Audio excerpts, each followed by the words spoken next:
Welcome to Garden DC, the podcast about everything gardening in the Washington, D.C. and Mid-Atlantic region. I'm your host, Kathy Jentz. I'm the editor of Washington Gardener magazine, and we're aimed at gardening enthusiasts, people who grow everything from edibles to ornamentals, natives to exotics. If it grows in our area, that's what we talk about.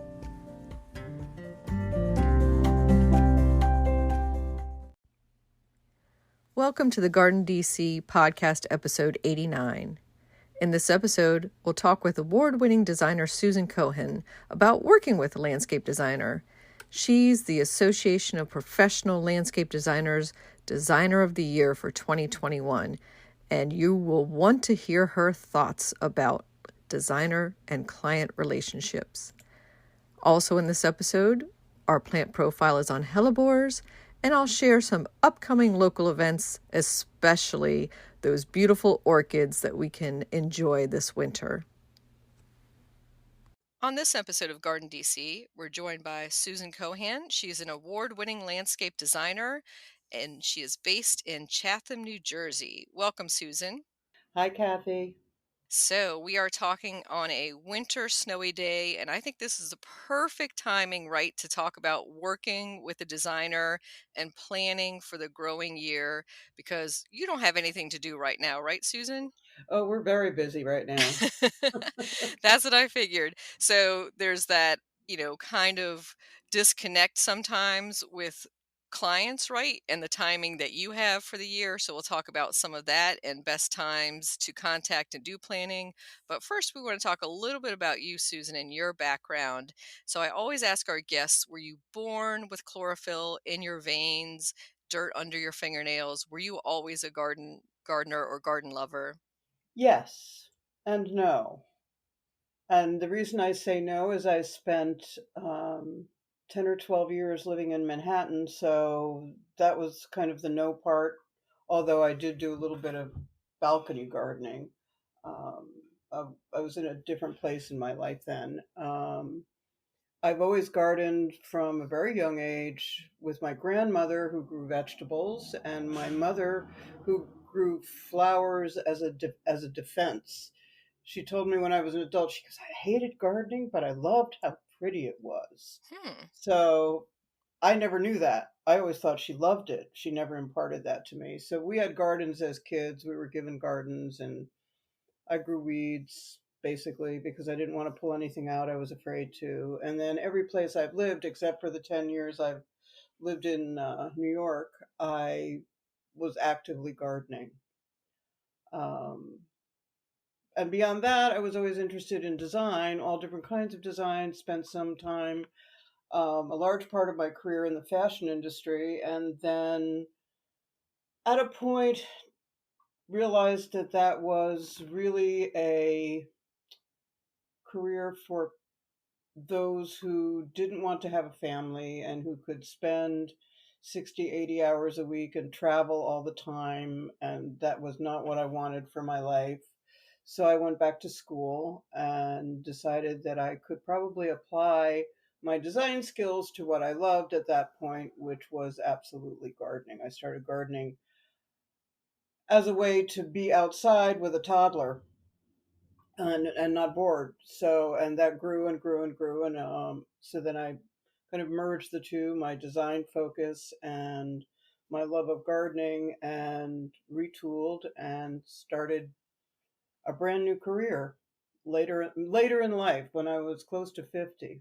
That is, I think, a similar path to a lot of designers that I've spoken to, Susan, in the past, that it's been a second career or something that they waited until maybe the kids were out of the house and then dove into. Do you find that a lot with your colleagues? Yes, and a lot of that is because of the way that particularly landscape design and landscape architecture education is structured. It's not generally easy to find a program that you can do part-time, maybe while you're going to work and earning a living, or maybe raising a family or doing anything that you would have to do part-time. You can take scattershot courses and workshops, but it doesn't really give you what you need. And there's not a lot of faith or trust in online education for that. And where I was, I had to make a choice, and I could have gone to New York Botanical Gardens landscape design program, but I would have gotten home at 1 o'clock in the morning on the train and then had to get up at 5 o'clock to go to my day job. That was not going to work. The only landscape architecture program in New Jersey is at Rutgers, and that's a day program with no night classes, so that wasn't going to work. So what I opted to do at that point, and this is before the advent of internet and digital education, is I went researched distance programs and narrowed it down to two, and actually chose the English Gardening School in London, and I enrolled in their 18-month long distance diploma program or certificate program, where we actually had a mentor, worked with a mentor, and we mailed our projects to that mentor, and they mailed the stuff back. So if you mailed your project, you could wait 2 to 3 weeks to get a grade back or to get feedback back. And you were kind of not doing anything for those 2 to 3 weeks because you wanted to build on the positives and correct the negatives from the previous project. And it was really eye opening. After that, um, I just jumped in with both feet. I Hmm. saved money from my day job so I could support myself for 6 months, which in hindsight was kind of ridiculous, and not have to sell a single project. But because I had that English credential and where I live in the New York metro region, and I was older. I wasn't, a 25-year-old fresh out of landscape architecture school at Rutgers. I was, somebody who had had experience, who could sell themselves, and there was a trust level there, as well as that whole English credential, which everybody went crazy for. So I haven't really looked back. And now I've been doing this for close to 20 years. Wow, that's quite a journey, Susan. And I can imagine the trepidation of sending off that project and that it gets there safely in the UK and then gets back to you. And it was hand drawn. It wasn't CAD. It was hand drawn and hand colored. And, you know, I did get them all back yet. And I had a fantastic mentor who was really interested in my point of view and interested in what I was doing and steered me in the right direction. Um, and then early in my career, I learned by listening to the contractors that I worked with because they do it every day and they could point out like major flaws that I wouldn't even see. An example of that is one of the very first gardens that I was hired for and was built was a terrace, and made beautiful walls up to the second level of the terrace, and absolutely no way for a lawnmower to get up there. Hmm. So that was, very quickly corrected by the contractor, and I had to go back to the drawing board and refigure it and talk to the client and say, this is, the changes and this is why. So that was interesting, and I've learned a lot from contractors, just because they do it every day, and I don't.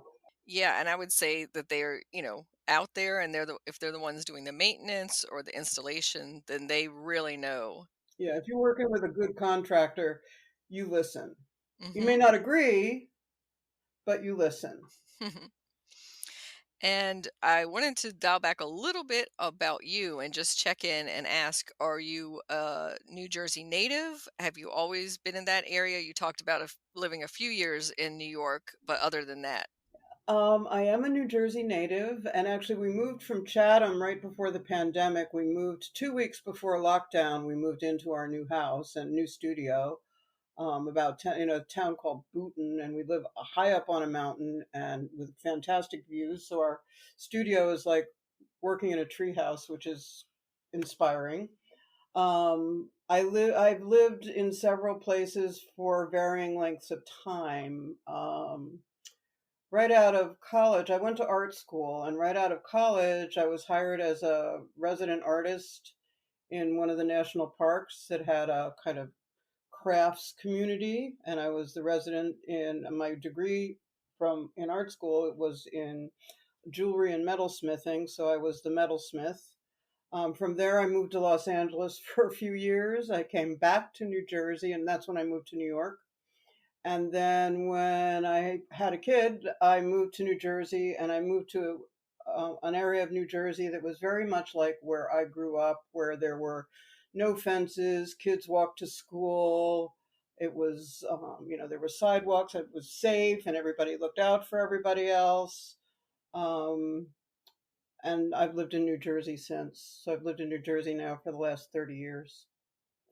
32 years, sorry. Definitely qualifies you as a Jersey girl. Yeah, I moved around a bit. Yep. And so your metal degree, does that any of that get used today in your Oh, designs? absolutely. Absolutely, it does.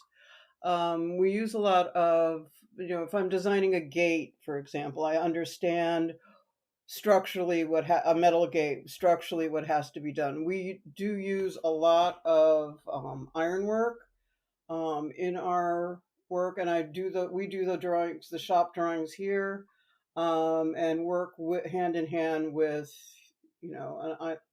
a blacksmith or a commercial iron guy, to make sure that what we want gets done. And there's a lot of cross communication. I don't think on a large scale it's the same as a small scale, but the language is the same, the terms are the same, and I can say I want this, welded here, or I want this spot welded, so we do a lot of that. Not as much as I would like because it's very expensive, but for whatever details we can muster up, sometimes we'll do, say, a wrought iron arbor, and we work with some really great craftspeople. There's a couple of really good wooden construction people, although fewer than there were when I started, and there's a couple of really great iron workers and blacksmiths around. So, Hmm. yeah, I do use that. That reminds me of that beautiful gate at when you enter Mount Cuba and the design of that. Are you familiar with that one? I will tell you, to my shame, I have never been to Mount Cuba, and one of my really good friends is now the director of horticulture there. Don't tell her I haven't been. Definitely check out the gate, pause as you come in. Yeah, well, it's on our list. And we have a very small studio here. There's three of us, and once a month we go on an all-day field trip, and that's one of the ones that's on the schedule for spring. Great. And how about some of your past field trips? What have been your favorite gardens that you visited? Oh my. I'm a member of APLD, the Association of Professional Landscape Designers, and every year, except for the past two, they have had landscape design conferences. And what those are not just lectures, they're also, and they're run by a local committee, and we're able to visit private gardens that we wouldn't have access to. So I visited, I don't know, over the years of my membership, maybe 300 gardens or 400 gardens across the country, with APLD. And also, when I was very starting my career, I relied on the Garden Conservancy open days. And I don't think there's a garden in the tri-state area, including Pennsylvania, that I have not been to that's on their list, unless it's new. And I find that standing in any garden, any designed and built space outside, and observing it from that perspective is probably the most valuable design education I've had. Do I have a favorite? No. Do I have gardens I would love to go back to again? Yes. Are they on? Generally, they're not on the East Coast. So, and I travel a lot too. Until the last 2 years, I tried to travel every January for a couple weeks. And I always go to a garden. I drag whoever is traveling with me to a garden. I don't do it exclusively, but there's some really amazing landscapes out there. and really amazing gardens if you just care to look.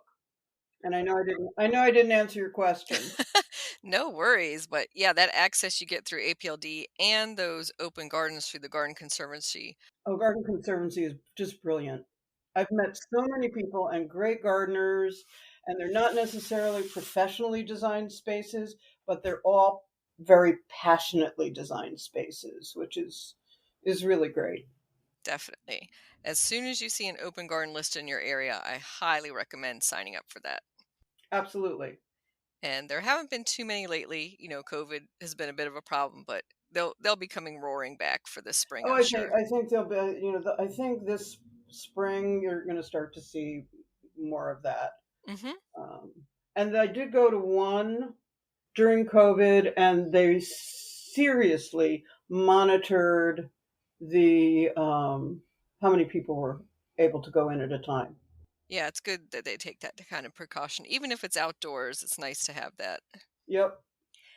So, turning to our subject of the podcast, working with a garden designer, I thought first we would define some terms. Sure. So, the difference between a garden designer, a landscape designer, and a landscape architect. Okay. So let's start with landscape architect because that's the easiest one to define. Landscape architects in the United States, their qualifications vary from state to state based on the laws in that state.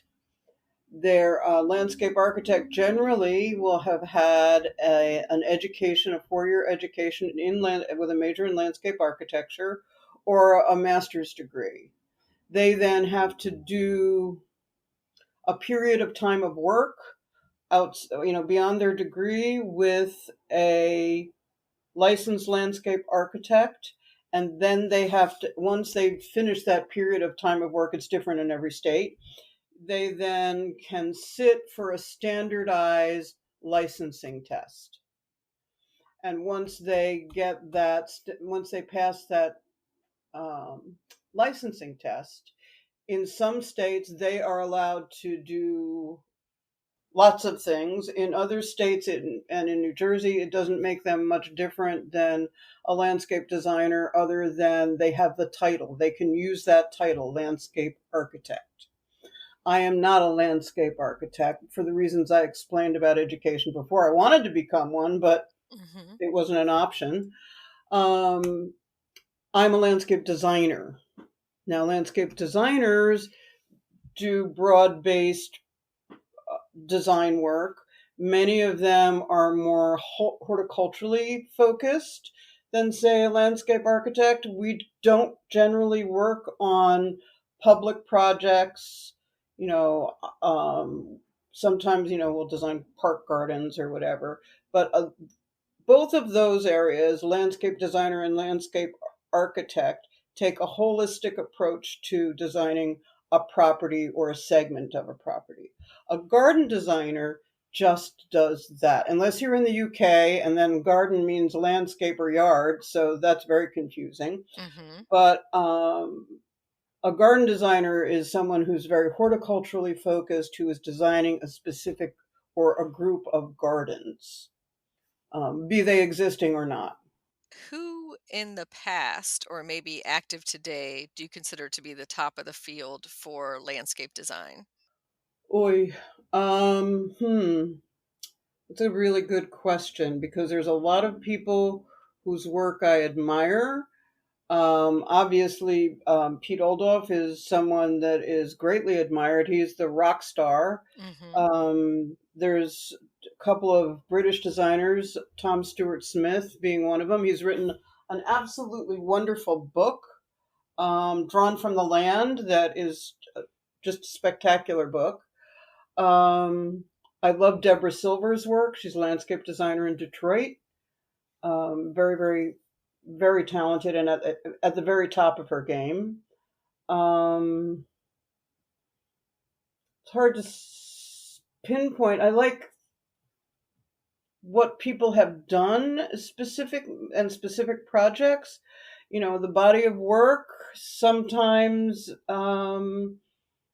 I don't like everything, but Pete Oldoff is the current rock star, absolutely. And he's in his 70s And his style is unique, and very much copied. and that's what I was going to ask you, Susan. Is there are a lot of people, you know, I wouldn't say imitating his spot or in his school? Absolutely. There's a whole school of design called the New Perennialist movement, and naturalistic design and wild design. And that's not really what Pete does. Pete paints with plants. He doesn't necessarily try and replicate a natural environment. I do admire his ability to do that. It's not a style of planting that I gravitate towards, but I think there's certainly room, and the amount of public space that he has been given to design and public gardens that he has designed are just absolutely remarkable. They're all over the world. Dan Pearson, another British designer who I think is really spectacular. Mm-hmm. Again, designs all over the world, does work in Japan. Um, and I tend to gravitate towards the Brits, actually. I don't know why, but they have a great publicity machine, and they have in the UK there's a culture of gardens and landscape design and love for that whole sector of living that we don't necessarily have here. And what style would you describe that you design in, or is it per the client? It's always per the client, but I like to have a very strong structure, whether that's plant based or stone, and then plant it with abandon. And we have been using native plants and pollinator plants and have been organic gardeners for the entire time we have been practicing. If I can choose a native plant or a native cultivar over a non-native, I will. I do have a very, very big soft spot for old-fashioned plants like lilacs, which aren't native, but they're everywhere because they were brought over here. And you have an abandoned farmhouse falling down in May, and the lilac is blooming, and the corner of the house is blooming its head off. You can't beat that. I love what you said, planting with abandon. I think that's a wonderful way to describe it. The other thing that's really important to me, and I have a thing coming up where I'm doing it as well, is I think it's super important that the owners or the caretakers of whatever it is I'm designing can be in it and not just look at it. So we always incorporate pathways, or one of the very first thing that we think about designing is how are we going to get from the back door, say, to the corner of the property? How are we going to do that? What are we going to walk across? What are we going to surround ourselves with? What experiences do we want to create, and to solicit some kind of emotional uh, response? Usually I would like people to stand there and say, I'm in my happy place. That would be the biggest compliment I could get. And I'm sure many of them do, Susan. I hope so. And that's definitely an interesting idea of garden as an experience to walk through, to sit in, to pass through, or to experience either by cutting some flowers or smelling some of those lilacs you described, rather than something to be looked at when you pull in your driveway or from your bedroom window or office window. Exactly. I think gardens need to be experiential. However, you want to just have a table and chairs and have a dinner party out there, that's experiential. Hmm. That's you're in the space, you're appreciating the space, you're using the space, you're looking at the space, you're interacting with it. I've had one client, she made me chuckle years ago, and I've used this since. So I said, do you like to garden? And she goes, oh yes, I love to come home on Friday night and pour myself a drink and deadhead. And that was what she wanted to do. So we gave her tons of perennials that she could deadhead right at the edge of her garden, that she could walk around with her glass of wine and snip, snip, snip. Well, it makes you feel, productive, and it's kind of a zen thing to go around and deadhead a bunch of spent blooms. Yeah. And it's such a, immediate effect. All of a sudden, bam, everything is cleaned up and looks good. I think maybe she needs a daylily collection. Yeah, that's true. So, well, yeah, one of the other things that I'm interested, only because I'm getting older, is also gardens that are scaled down where you can manage it as you age in place. I do not have at my new house the gardens I had at my old house when I started there 30 years ago. My energy level, focus, and time was so much different than it is now. So the gardens that we're putting in at this house are really small. I don't have a lot of garden because I don't have the energy. My knees can't take it. I want to see bees and butterflies and birds and blooms, and so that's what I'm designing for here. Well, you're your best client then. Probably. I don't argue with myself much. So let's talk about when somebody is ready to contact a designer. What is their first step that they should do? I think the first thing that anybody who wants to work with a designer should ask themselves, first and foremost, if I work with a designer, what are my goals for the project? Right away, you want to know, do you want them to correct something? Do you want them to highlight something? Do you want a more useful space, or a back garden or a back patio, or what is it that you really want from your space? Once you answer those questions, the next question is can I do this on my own, or do I need some professional help? That would be the question I would ask. The second thing that I would consider is, what do I want to spend? Because that will dictate who you hire. Everybody's rates are different, everybody charges differently. There's the old joke, if you put 25 landscape designers in a room, you'll get 29 business models. So you just want to, and you want to research designers in your area, and you want to see their work. The best thing you can do is to get a referral from somebody who's worked with that person, and places to look for landscape designers that you can sort geographically. Obviously, APLD and ASLA. ASLA is for landscape architects. APLD is landscape designers, and you can search and sort on their websites via zip code, and then look, due diligence, do your homework, go and look at their work online. What work are they presenting in their portfolios? Call them, interview them, ask how they work, what the process is, because everybody's process is different.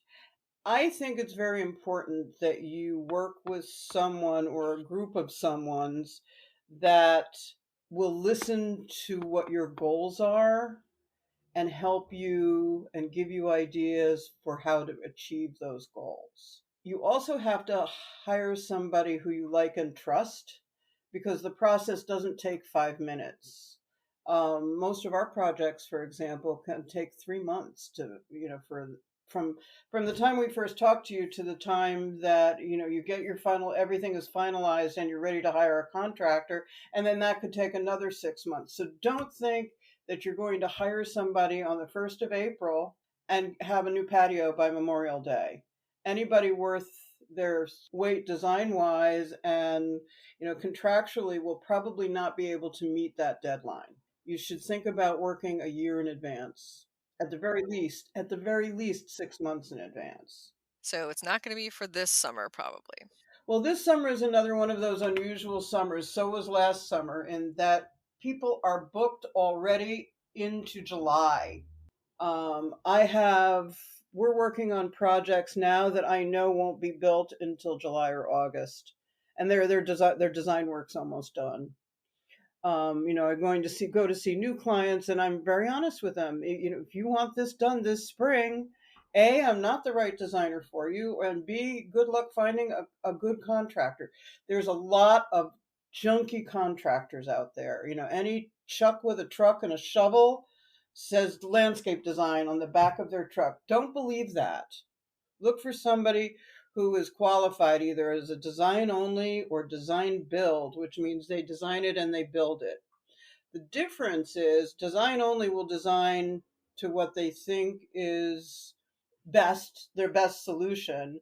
With design build, often the designer will design to the skill sets that they have on their crews. For your online research that you mentioned, that you would look at if they had a website with a portfolio or maybe check them out on House. House is a great place to find designers, but a Hmm. lot of people pull back and don't love House, just because the platform can be difficult. It's a great place to House is a great place. Again, APLD. Some of the designers have portfolios. Look in like in Virginia. There's the Virginia Society of Landscape Designers. They, I'm sure, have information. Again, ASLA has information. If you see, if you have a really good garden center, it's okay to walk in and ask who are the good designers around here. And sometimes they'll work in that. A lot of garden centers have designers. Um, but again, they're going to design to what they know they have and can get rather than to what might be right. Hmm. Doesn't mean it's wrong. So I think that those are the things to look for. And again, if you know somebody, go to the Garden Conservancy. Look at, there's plenty of books on landscape design and landscape designers per se. Start doing your research. Read the design blogs. They're also, a good source of information. Hmm. There's and there's even the interior design blogs always have a piece on garden design and landscape design, at least one. Do you work closely with, say, an architect of a house or an interior designer, often team together with a landscape designer? Sometimes they do. We team up with a couple of architects, and actually did two projects last year for interior designers at their houses, because they couldn't resolve the problems, and it's different outside. I mean, you have no ceiling. Your ceiling is the sky unless you create one. You have no walls unless you have a fence or you created walls. It's just different. The plants are different. Um, you can always ask an interior designer or a architect for referral. Another really great place that people don't think of is Instagram, and use those hashtags. Hashtag landscape designers. Start going through, and you can save Instagram posts under inspiration and start saving things that you like there. You can do the same thing. It's a little bit more cumbersome on Pinterest. And I've found a lot of cool stuff by using hashtags on social media sites and searching the hashtag, not necessarily searching the subject, but searching the hashtag. Because how somebody labels themselves um, is more telling than how somebody labels someone else. Exactly. And so you recommend interviewing them for their style, for their personality to Hmm. see how you work together. So would you say maybe interview three? Yeah, interview three, and the thing is, you're going to live with them for a while. Go with the one whose style and personality you like the best. You can also ask to see built work. You can say, is there a project around that I can look at, and you can go and you can see built work. I've had people do that with me, and I have, a couple clients who are more than happy to have us trudge through their backyard. Mm-hmm. I don't. That doesn't happen to me so much anymore because I'm a known quantity. But in the beginning, all the time, and I always had, do you have references? And I would have people check my references. I had a reference sheet that I gave out. Here's 3 clients I've worked with in the last 2 years. I was going to say, I think checking references is an excellent idea. And You got to understand, though, Kathy, nobody's going to give you a sheet of people who hate them. exactly. You But the know? fact that they can produce a sheet is telling Right, in itself. Yep. right. Yes, for sure. So I'm going to bring up the money question. So talking budgets, when would that come into the conversation? I ask that question and give advice right on the very first phone call. The way to think about your total landscape is to think about it in terms of 15 to 20% of your home and property's value over time. And that's if you're not a collector or obsessed and every time you come home from the garden center you have a truck full of plants. That's a different story. But if your house, say, is worth $100, then you're going to put $15 to $20 over time in as an investment. What will you get back? It depends, except for a pool. A pool is a totally different thing. What will you get back over the period of time? It depends on what you do. If you're, we're going to say, flower and small plant intense, that could detract from your home, from the resale value of your home. You don't want to overbuild because people don't want to take care of it, and you don't want to overbuild for your neighborhood either. If you're putting in a pool, that just you just put that's $100,000. Just it's $100,000 for a pool. Um, so and it's again it's over time, and I always tell clients your best investment is going to be in a really great, functional, conceptual landscape plan that you can then implement in stages. The reason I say that is because if you want to have, say, in 10 years, your plan, or in 5 years, your plan is to put a pool in. Mm-hmm. And in your initial landscape design, you put in a whole bunch of big trees.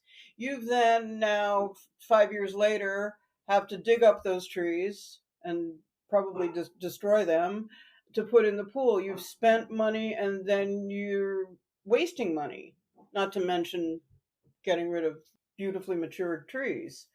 So if you have this plan and you know where things are going to go, even if you don't build it immediately, and very few people do build it immediately, you know where it's going to go, and you can budget for it, and you can save for it, and if you want to change your mind, you can change your mind Mm-hmm. because it's just on paper.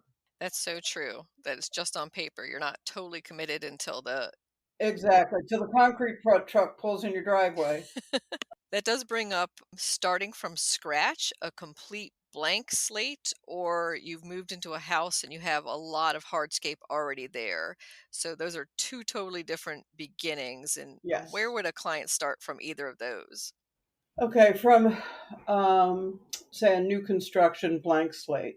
If you can get on into that home prior to the contractor putting in his nasty walkway, 3 foot wide walkway that he has to do to be able to get a certificate of occupancy, and the one tree, very often if you can work with a designer right from the beginning, I mean, we've gone so far as we've cited houses for people on properties because they bought a piece of land and then we're with the architect and we walk with the architect and we so discuss where's the best place, Hmm. what are going to be the landscape impacts if we put the house here, what are going to be the drainage impacts if we put the house there, and that's a dream job for anybody. I think the more important thing is to have a vision for how, with a blank slate, of how you want to live on that property. What is important to you? Is play space important to you for kids, or sports? I'm not an anti-lawn person because as long as there's sports and bare feet, you're going to have lawns. We reduce the size of the lawn where we can, but kids need lawn. Do you want to have, a play universe in the backyard? Do you want to have a fire pit area? Do you want to have, what do you want the arrival sequence? How do you want grandma to feel? How's grandma going to get into the house with her walker? All of that stuff is stuff that you can decide on a new property and you can remedy easily. On a property that's already built and has all kinds of things already on it, like the driveway is already located, you can change that. It's expensive, but you can change that. You can redo a walkway. We've torn up plenty of walkways. My biggest thing that I see on older properties generally are shrubs that haven't been maintained. So we'll evaluate them. If they're eating the house and up over the bay window, the rhododendron is 10 feet tall and you can't see out anymore. We'll evaluate, should we try and revitalize that shrub? Should we just have a nice little ceremony and say, you've lived your life, thank you for your service, and take it out? Or should we just leave it and move on to something else? Sometimes those decisions have emotional impact. Mm-hmm. It depends. Each project is different and unique, and every piece of property is different and unique Hmm. and has its own problems and its own, inherent beauty. And what are you seeing in the trends as far as what your clients are looking for? Are there more vegetable gardens and pollinator gardens happening? There's two things in the pandemic that everybody wanted: a fire pit and a place to sit outside. Hmm. Now, however you define that, now the third thing that people wanted in the first year, but we've torn a number of them out the second year, is they wanted a vegetable garden. But when people see how much work that really is to be successful, Mm-hmm. um, sometimes they don't want it. We put in the largest vegetable garden that we've ever put in last year, and it planted it up beautifully. It's got a cutting garden. It's just beautiful. It cost a fortune, but it's beautiful. But one half of the partnership wants roses and cutting flowers and dahlias, and the other half of the partnership wants to grow vegetables. So we kind of gave them their own spaces, and one part of the garden, the cutting garden and the roses, is really beautiful, and the vegetable garden's a hot mess. Hmm. But it produces. Yeah, it doesn't have to be beautiful to taste No, good. it doesn't have to be beautiful. If he wants to grow pumpkins, I don't care. We've given him a space that's got great bones that he can do whatever he wants to do with it. And he loves it. And he loves it. That brings up when you talked about one set of the partners wants a different goal than the other. Working with clients as far as agreeing. So, everybody in the household or the person who's signing the check, who gets the final say? So here's an interesting fact of life. The interesting fact of life is that 90% of all landscape improvements and home improvements in general are instigated by the female partner. Now, whether that is a gender role or not a gender role, I'm not going to make that judgment call. But one partner makes that decision every single time. And in a traditional husband and wife thing, it's always the wife. However, I've been ambushed a couple times, really far into the project. So now we insist that all decision makers are present at the very first meeting. And we send out what we call homework prior to even meeting them, and ask them to sit down together and hash out these 3 pages of information, because I am so tired of being a marriage counselor. I'm not going to do it anymore. I want this and you want that. And there's totally a way to satisfy disparate ideas. So years ago, and I've worked for these people now for over 10 years. She wanted a very luxurious, over the top perennial gardens. He only wanted the color blue. That's all he wanted. He wanted as many blue plants and blue flowers as we could give him. Hmm. He didn't want any other color. So finally we settled on white, and and some purples. So we've got a really pretty color palette, and we used grasses and other things that have blue tinted foliage to carry that through. And they're both happy. She got her lush perennial gardens and he got blue. So there's ways to make it work. I have, everybody's got preferences. I have other clients that hate pink, or I had another client early on, and all she wanted was orange and red. Hmm. So people have very definite ideas. I always ask, I haven't done this since the pandemic started, but I always did ask, can I please come in the house? I want to look out the kitchen window, which is the most important window in your house. that window over the sink, Mm-hmm. that's the money shot right there, because that's Mm-hmm. the window you look out the most for the longest time while you're doing the dishes and putting the dishes in the dishwasher. So you want a good view there. And I want to see their style. I haven't ever been invited into a hoarder house, but I've seen some very odd interior design, let's put it. And once you see something that's like super, super clean and modern, you're not going to put a cottage garden, and a traditional garden in their backyard, because they're not going to like that. You see things that are more eclectic and ethnic and collected over periods of time. That's one of the things that we love to do in our gardens, and particularly with furniture and things, is don't buy it all from one place. Make it look collected over time. Make it look as if it's always been there. That's a good trick, because we like to walk away and not. Some gardens you go in and the very first thing you say is, "Oh, the designer's been here. You Mm-hmm. had this designed." I don't want people to say that. I just want them to walk in and have that emotive experience, emotional experience. That's a great point, Susan, because you don't want to walk into a landscape and say, well, when is this going to be ready? It was installed and then it's not filled out. So, Or it's like, "Oh, you bought this. mm-hmm. Look what your money can buy." Yeah, so that does bring up the period of time for a garden to mature. Some people say 5 years, some people say 10 years. What is your evaluation on that? When we draw our plans, we draw it at 5 years.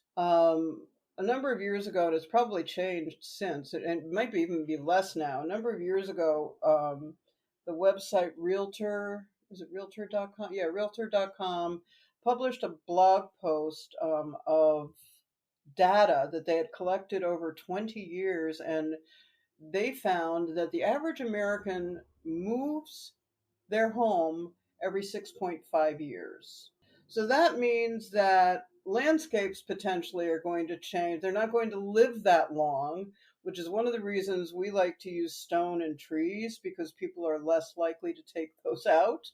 But, we're a transient culture that moves at will from state to state, from house to house, we move all over the country, and Mm-hmm. every region of our country has different challenges and different cost ratios for work that you're getting done, or value of the house. My house is probably worth way, way, way, way less in Oklahoma or Nebraska than it is 30 miles from Midtown Manhattan. So you need to weigh all of that when you're looking for a designer, as well as when you are being a designer. How long is this going to last? What can I do? Do I you know how do I keep this from being torn up?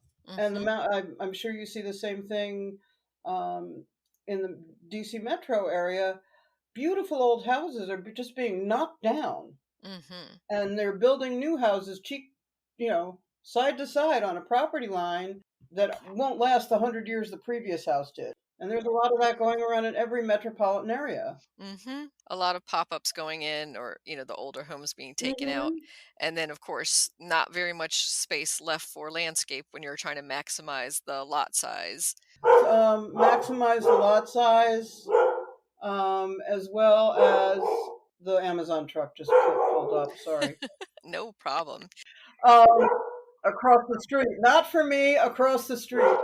Um, I think those that idea of outside space not being as valuable as inside space is beginning to shift. Mm-hmm. And it's shifting because over the last 2 years in the pandemic, and I know I'm kind of veering off the topic, there's only so many ways you can get away from each other inside, no matter how big your space is or how small your space is.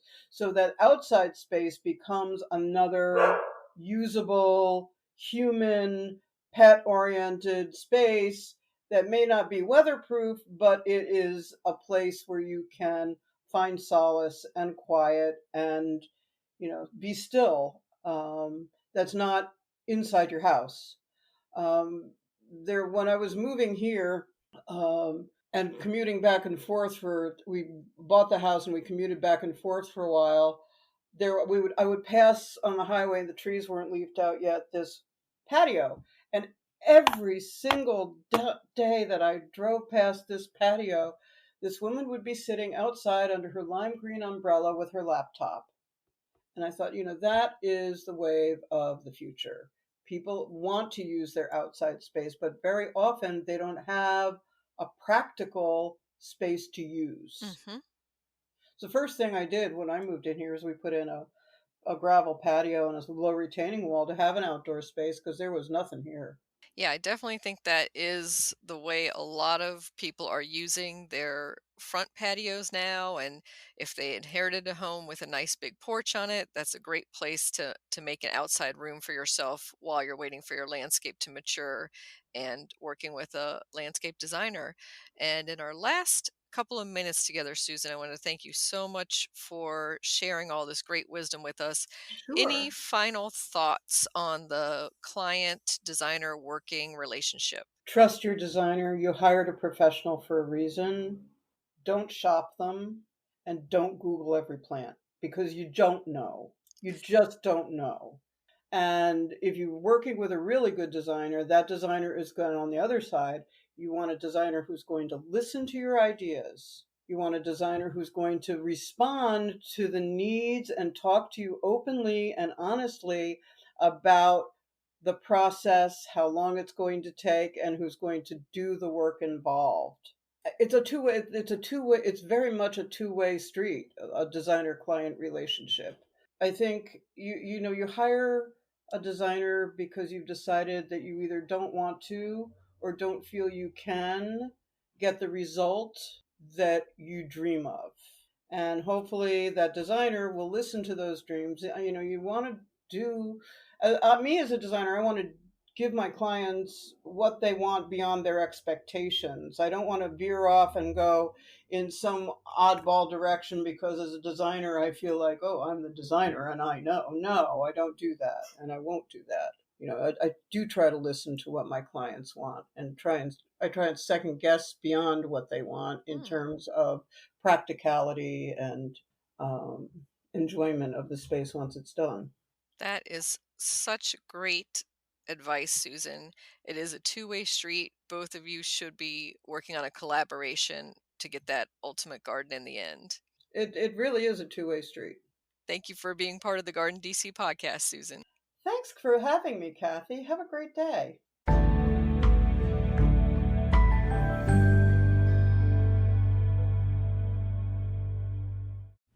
Plant profile, hellebore. The Lenten rose, Hellebores orientalis, blooms in late winter into early spring. It is a tough plant that is drought tolerant, thrives in shade, and is deer resistant. If it is happy in a spot, it will soon form a nice colony to become a virtual ground cover. The large leaves are evergreen and resemble our native mayapple. The hellebore flower is stunning, and the latest breeding introductions are spectacular. My friend Barry Glick, the self-proclaimed hellebore king, grows amazing hybrids. Among them are beautiful doubles and picotees. These plants are very low maintenance. In midwinter, I gently remove any fallen leaves from around the hellebores to be able to enjoy the blooms when they start to emerge in the bleakest month of the year. The only other attention they ever need is to cut back the old tattered foliage in early spring, if it bothers you. The hellebore is a popular cut flower in Europe. The flowers on this hardy plant are lovely floated in a bowl of water. I have had them last that way for over a month indoors.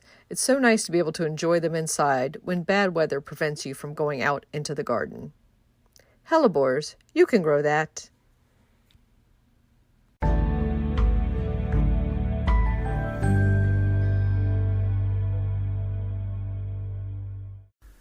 In the new book, The Urban Garden by Kathy Jentz and Terry Spite, you'll find dozens of inspiring and creative ways to grow flowers, shrubs, vegetables, herbs, and other plants in small spaces and with a limited budget.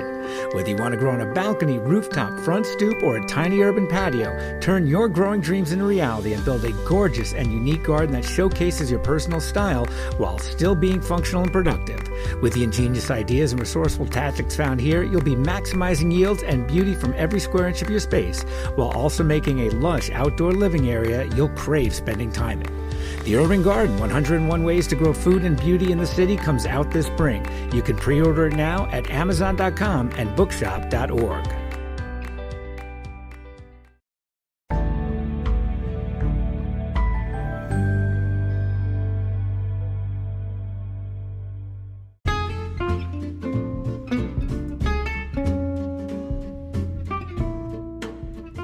What's new this week? Well, my garden is covered in snow and ice, so I'm focusing on the inside garden and grooming my houseplants, giving them a little bit of TLC. Some of them need some repotting, some trimming, and dividing. In the local gardening world, I'm going to visit a couple orchid shows and sales that are coming up. The first is at the Smithsonian American Art Museum and National Portrait Gallery in the Kogut Courtyard. There is an orchid display put on by both the Smithsonian Gardens and the U.S. Botanic Garden of orchids, hidden stories of groundbreaking women. This goes from January 29th to April 24th, and they're always switching out some of the orchids as things are coming in and out of bloom, so I encourage you to stop by a few times during that period. You can go there anytime, Thursday to Sunday, 11:30 a.m. to 7 p.m., and it's free and open to anybody to visit.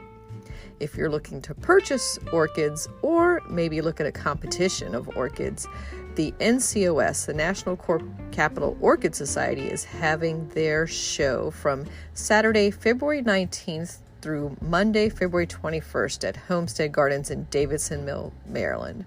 And speaking of Homestead Gardens, I have a couple upcoming talks that are taking place with Homestead Gardens, and you can check that out at the Homestead Gardens website, homesteadgardens.com, to register for those. Those will be virtual and via Zoom, so anybody can participate in those.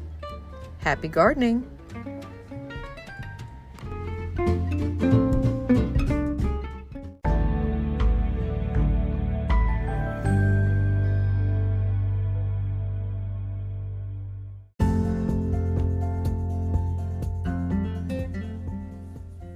Thank you for listening to Garden DC. You can become a listener supporter for as little as 99 cents a month by going to anchor.fm/gardendc/support. Another way to support this podcast is to subscribe to our monthly digital publication, Washington Gardener Magazine. To do so, go to washingtongardener.com. Thank you.